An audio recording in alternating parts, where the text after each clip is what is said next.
You look fine. You've got nothing to worry about. Just stop overthinking. We've all heard these lines. Maybe we've said them and maybe we have believed them. But what if I tell you that mental health isn't always visible and pain doesn't always scream? Sometimes it smiles. A very warm welcome to everyone present here. Standing before you is Ayesha Abdul Raoof from grade 12. So let's talk about my journey. I was that student who always wanted everything to be perfect. Perfect grades, perfect life, perfect image, perfect personality. I started chasing perfection. But whenever I achieved something, I still felt empty, like a hollow in my chest. Then I realized I started overthinking endlessly, and I started getting good scores, not for my parents, not for my teachers, but for myself. And even after those achievements, I felt empty. This was me. And then I learned a very harsh and important truth, that mental health struggles are often not visible in screams. Sometimes they hide behind a smile. They are silenced. Let's talk about the hidden epidemic. Every day, millions of us wake up and put on a mask. Not for fun, not for survival, but for survival, not for performance. The World Health Organization shows that over 280 million people around the world are suffering from depression and anxiety. But what if I tell you that depression isn't just sadness and mental health isn't just avoiding breakdowns? There's a myth. When we imagine someone is depressed, what we think is of tears, withdrawal, or a visible pain. But in reality, depression can be still, silent, and invisible. It could be getting 8 hours of sleep and waking up tired because your mind never rested. It could be scoring the best grades, excelling in class, but battling the urge to give up. It could be laughing with friends, but still feeling empty inside. This is what depression can look like. An absence of feeling, numbness, no joy, no sadness, nothing. Matt Haig writes, you can be a glowing sun to the world and still feel like a black hole inside. This is what depression looks like, and still so many people never acknowledge it. Ladies and gentlemen, let me introduce you to depression's deep, silent cousin, anxiety. Anxiety is depression's silent twin. Not very obvious, but deeply disruptive, like a restless counterpart. In anxiety, your brain could think there's a lion in the room, but you're just walking into a classroom. This is what anxiety looks like. It could be sweaty palms in a simple conversation, rereading a message for 20 times before sending it, or a racing heart with no trigger. They are physical symptoms of anxiety. Nausea, headache, chest tightness with no medical outcomes, no medical reasons. This is what anxiety looks like. But the main question is who suffers and why? Let's segregate it into two parts, the younger adults and teenagers and the older people. Let's begin with the younger adults and teenagers. The World Health Organization also reports that 1 in 7 teenagers globally are diagnosed with a mental disorder. Because adolescence is no longer a stage of growth. It is a relentless stage of competition, comparison, and expectations.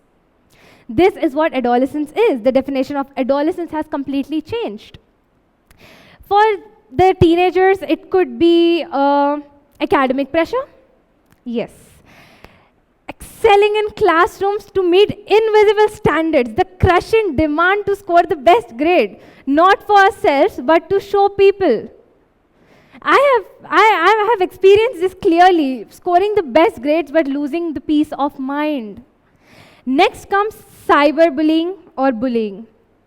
From bullying or cyberbullying, a student or a children can develop self-harm. I'll narrate a very short story. Amanda Todd, a 15-year-old Canadian student, very courageously shared her story on YouTube and took her own life after that.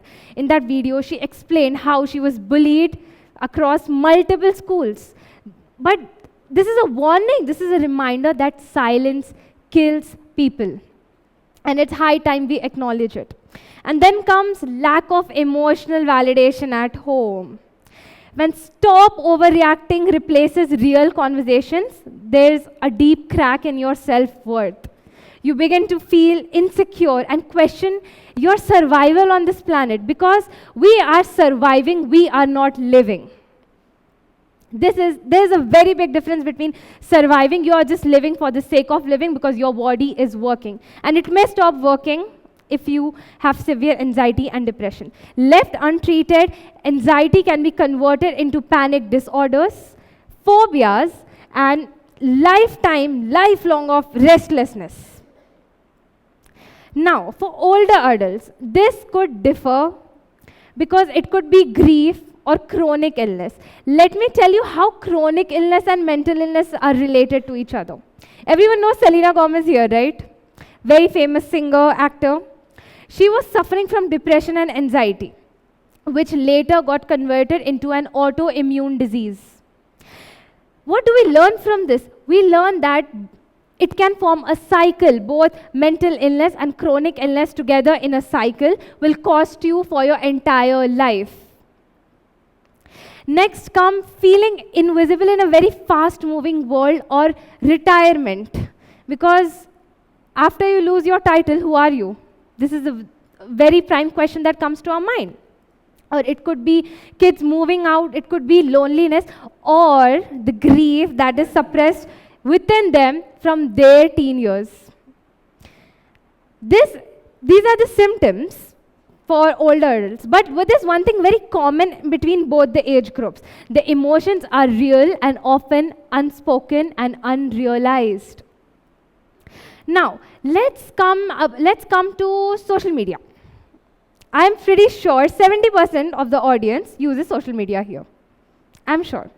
But what if I tell you social media is a paradox? It connects us, but it also controls us. How does it control us? Many studies show that social media is linked with loneliness, poor sleep, and depression, because the definition of perfection changes. We measure our worth with likes and followers. Notifications dictate our moods.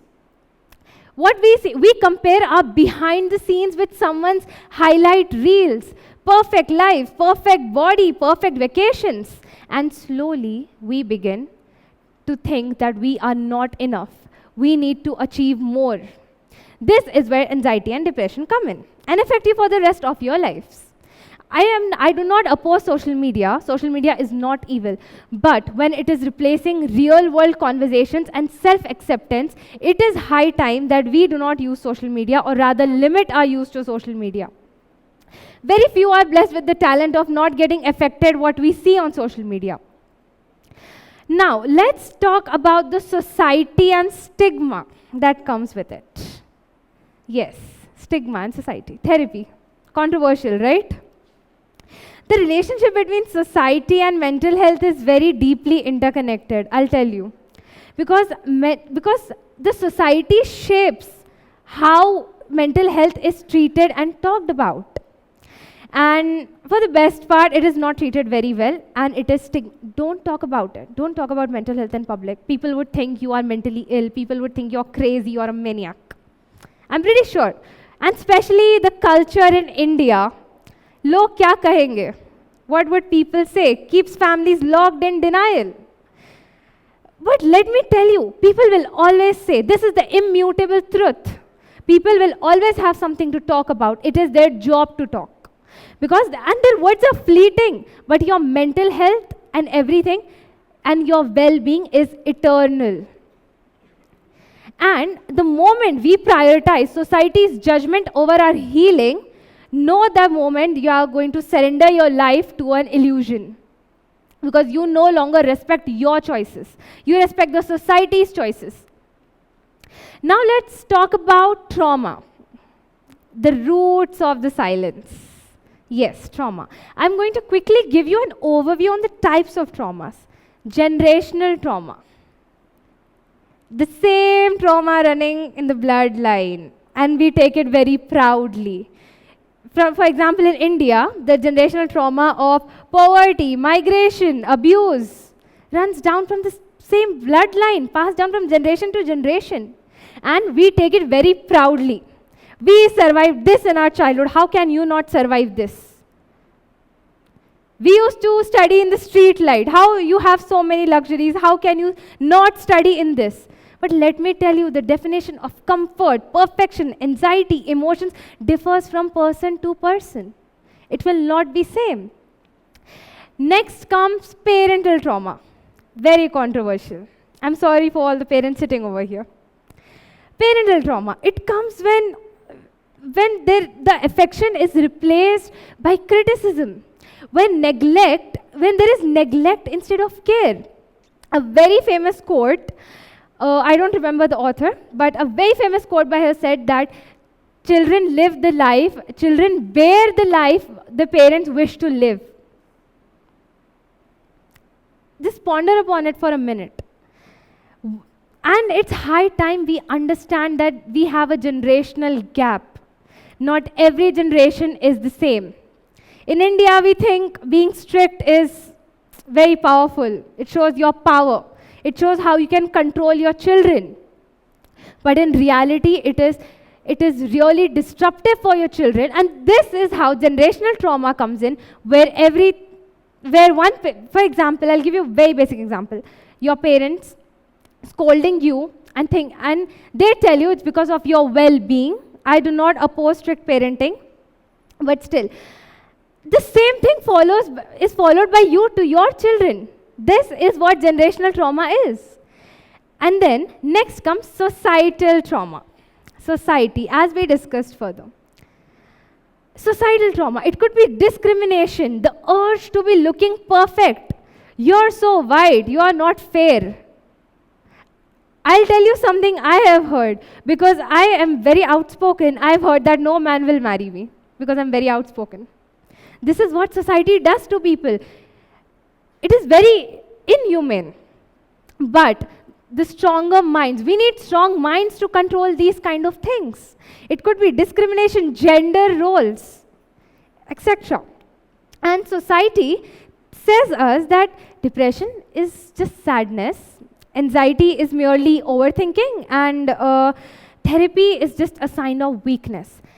Asking for therapy is wisdom. It's guidance. It's not a sign of weakness. It shows how powerful you are. Next comes neuroplasticity. Because science says there's hope. Where there's brain involved, there's obviously science. What is neuroplasticity? The thoughts we repeat like a muscle are the thoughts that get stronger.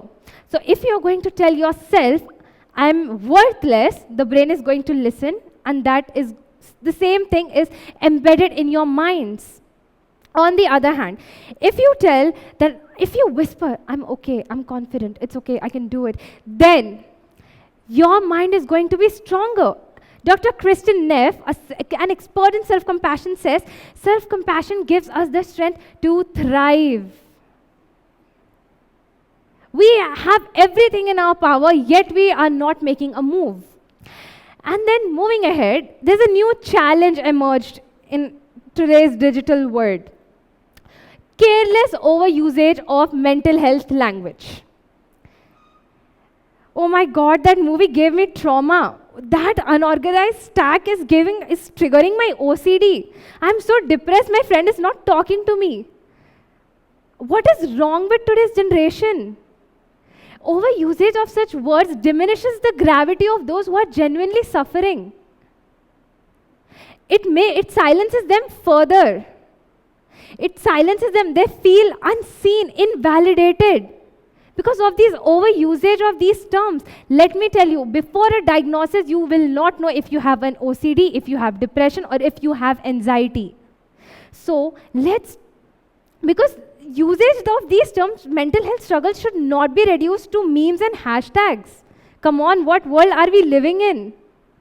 Because those people who are suffering deserve empathy, not entertainment. And as of today's generation, we have so many tools. So let's use them. Let's talk about mental health with passion, precision, and respect, because words can either heal or harm. Now, let's talk about how do we reduce the anxiety and depression. How do we destigmatize these? Well, let me tell you. Let's begin with therapy, okay? This chart shows that over 60% of people never receive therapy due to either stigma or lack of access, or rather based on decision. That is 60% of diagnosed people I'm talking about. Now see where the world is going. Talking about therapy, cognitive behavioral therapy. It helps to reframe all the destructive thoughts that are running around your brain. It helps to, it is equipped, okay? It will equip us and will identify the cycle of negative thoughts, will dismantle it. This is how CBT works. Art therapy. You know, your life is not only black and white, it needs color. Art therapy adds colors to your emotions, to your life, and you begin to feel yourself again. Next comes the impact of therapy. Therapy is not something, as we say, this is because she has money, she's taking therapy. Oh, because she wants time pass, she's taking therapy. There's nothing as therapy, you'll be okay, it'll be fine. No, this chart shows 75% people were happier and satisfied after taking therapy. These are proofs, evidences that therapy works for people. Imagine 75% of the world population being happy. Now, next comes mindfulness and journaling. Mindfulness and journaling. Writing down your thoughts on a piece of paper will help you to take away the power away from the chaos. Meditating for at least 10 minutes will give you tranquility for the rest of the day. Sleep, nutrition. We have a glorified exhaustion. Fatigue is an achievement. I slept for 3 hours and I'm so active for the day, right? We brag about it. Our generation is completely lost because we glorify exhaustion. We think fatigue is a very big achievement. Guinness World of Book Record में आपका नाम है. This is what we feel. Next, I'll tell you, sleep and real food are what is required. These are not indulgences. These are the non-negotiable foundations. Now, exercise releases endorphins, natural mood busters. It elevates your mood and reduces stress. Now, in conclusion, here's my call to the humanity. Vulnerability is not frailty, it is fortitude. You need strength. True strength is saying, I am okay and I'm allowing myself to be seen. And let me tell you, our society idolizes strength, but we misunderstand vulnerability. Yet, vulnerability is the birthplace of true courage. Let's build a foundation, because mental health is not luxury. And if we accept that we are not okay, this truth will not diminish us, it will define our humanity. And once we start living in a society where mental health and therapy is considered normal, not rare, we begin to heal and we can tell that we have reached a full level of humanity. Now, let's break our silence. Let's not step behind doors, rather step in and say, I'm not okay. Let's together break the silence. Let's together heal. Thank you.